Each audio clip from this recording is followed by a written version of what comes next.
Bonsoir. Peut-être que vous êtes, il fait jour quand je vous dis bonsoir. C'est un peu bizarre de dire ça comme ça parce qu'on n'est pas en direct. Enfin bref, nous sommes le vendredi 5 décembre 2014 et il est minuit quelques. Et je voudrais vous parler de la question de Lamarck et de la transmission des caractères acquis au regard de la technologie, au regard de la machine.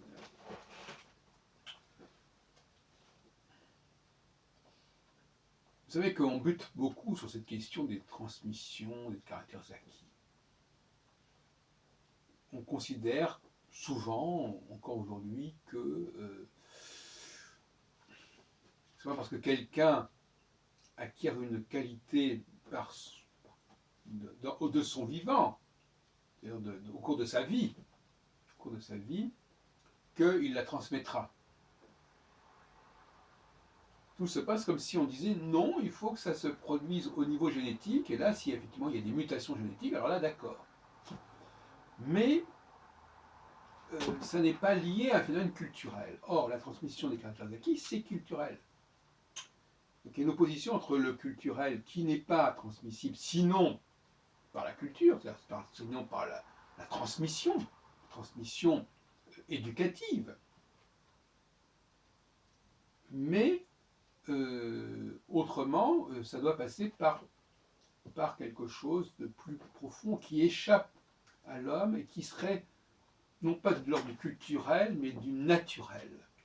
En tout cas, d'une espèce de loterie génétique sur laquelle l'homme n'aurait pas de prise. En fin de compte, tout se passe comme si on pouvait accepter des évolutions sur lesquelles l'homme n'a pas de contrôle, mais par contre, les évolutions sur lesquelles l'homme a des contrôles, parce que c'est culturel, elles ne fonctionnent pas. Elles ne fonctionnent que justement de façon superficielle, et dès que la culture ne suit pas, la transmission ne se fait pas. Par conséquent, dans le cas de l'astrologie, par exemple, si l'on dit que à une certaine époque, il y a eu des pratiques d'une certaine catégorie au niveau des rapports entre l'homme et le cosmos, dès lors que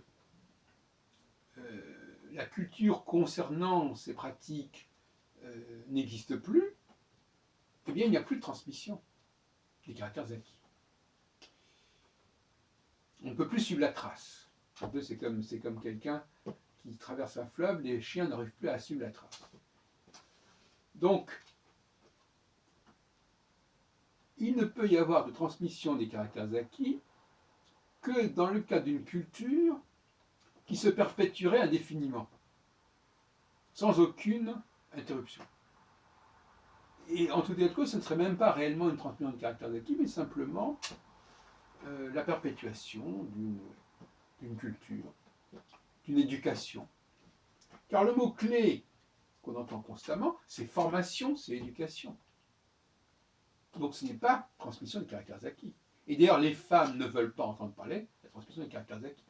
Parce que ça signifierait qu'un certain état des choses, à un moment donné, où les hommes auraient un certain statut, se serait perpétué jusqu'à nos jours.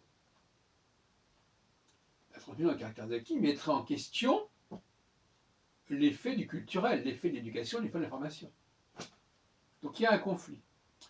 Donc il y a des gens qui n'ont pas vraiment intérêt à abonder dans le sens de la transmission des caractères acquis, parce qu'ils peuvent considérer que ça les maintient dans une certaine situation d'infériorité. Alors, moi, j'ai réfléchi sur ces questions, à la fois d'un point de vue astrologique et de manière plus générale, et j'en suis arrivé à une conclusion qui pourra peut-être ne pas satisfaire certaines personnes, qui se situe au niveau de la technologie. Ou si on devrait plutôt parler de la biotechnologie. Il me semble que dans le domaine de la biotechnologie, il soit possible d'envisager une transmission des caractères acquis. Parce que la biotechnologie n'est ni de l'ordre de la nature, ni de l'ordre de la culture. C'est quelque chose entre les deux.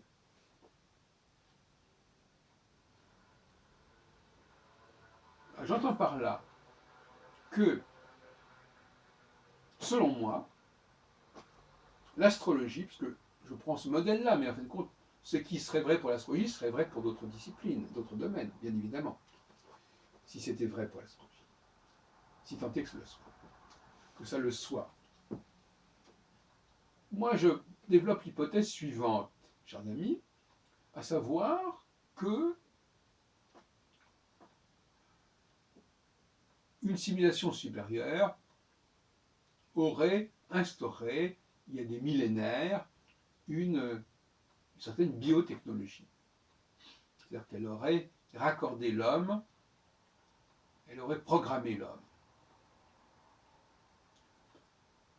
Elle serait parvenue à le programmer, mais justement, pour cela, il faut qu'il y ait du technologique, il faut qu'il y ait une technique.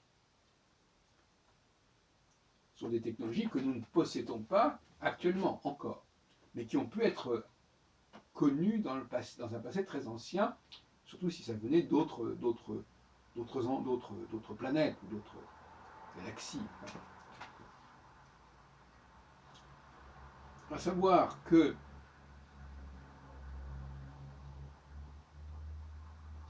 un certain système, une certaine programmation aurait été installée chez certains individus et qui les aurait branchés sur certaines configurations astrales, sur certains signaux astraux,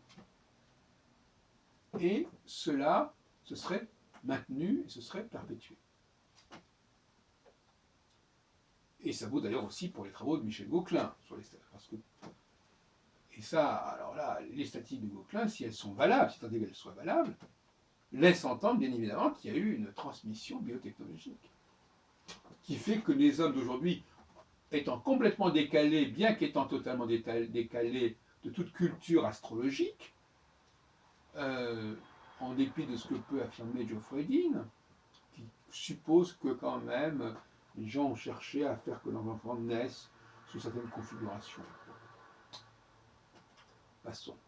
Et par conséquent, si effectivement les phénomènes existent alors que nous en sommes totalement inconscients, alors que nous ne regardons pas le ciel, alors que notre culture ne nous prédispose pas à cela, et si néanmoins les choses se font, si néanmoins il y a une configuration qui existe, c'est bien qu'il y a une transmission des caractères acquis.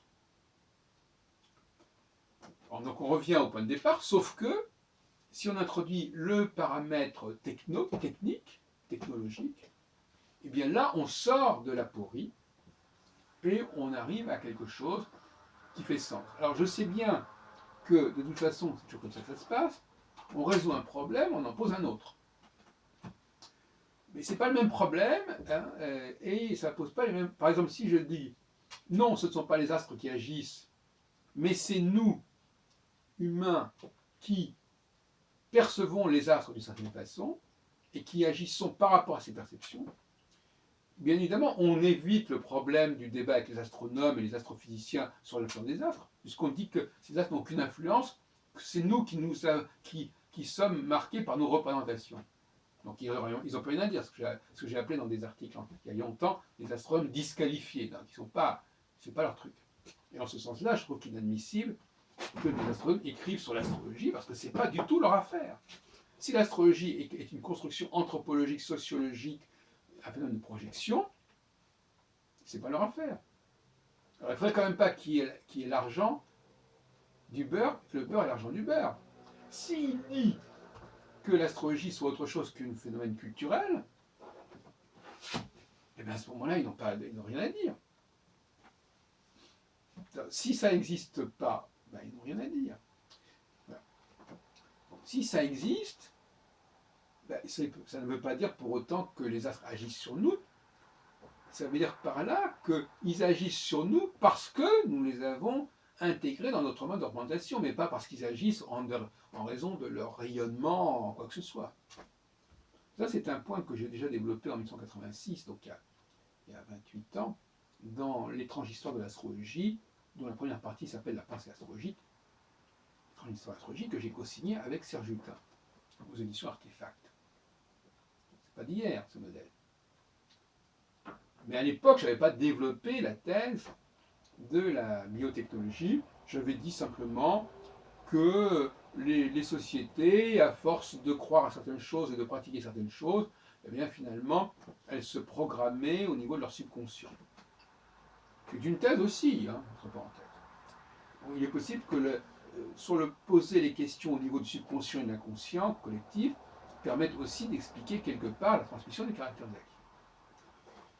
Là, on a deux modèles qui sont disponibles peut-être. Moi, personnellement, je préfère le modèle biotechnologique. Parce que, tout simplement parce que l'humanité n'a pas pu se programmer comme ça. Enfin, il a fallu quand même mettre en place un programme. Et ce programme, il est d'ordre biotechnologique. Mais enfin, je ne suis pas hostile, parce que je suis bien persuadé, de toute façon, les deux thèses sont compatibles. Je suis bien persuadé que ce que nous appelons notre subconscient, ce sont nos programmations subconscientes, de toute façon. D'ailleurs, ça ne change pas grand-chose. Alors, je crois qu'il faut compléter. Les deux sont parfaitement compatibles et se complètent. Donc, pour terminer ce débat, je pense que dans le domaine biotechnologique, et je pense que ça sera confirmé dans les prochaines décennies, il y a la possibilité de perpétuer des modes de fonctionnement qui ont été instaurés bel et bien à un moment donné, mais qui n'ont pas été instaurés ni par les mutations biologiques ou génétiques, ni par simplement des questions de culture et de croyance, mais bel et bien par une intervention au niveau biotechnologique. Et c'est la troisième hypothèse qui me paraît mériter de prendre une certaine importance dans la vie.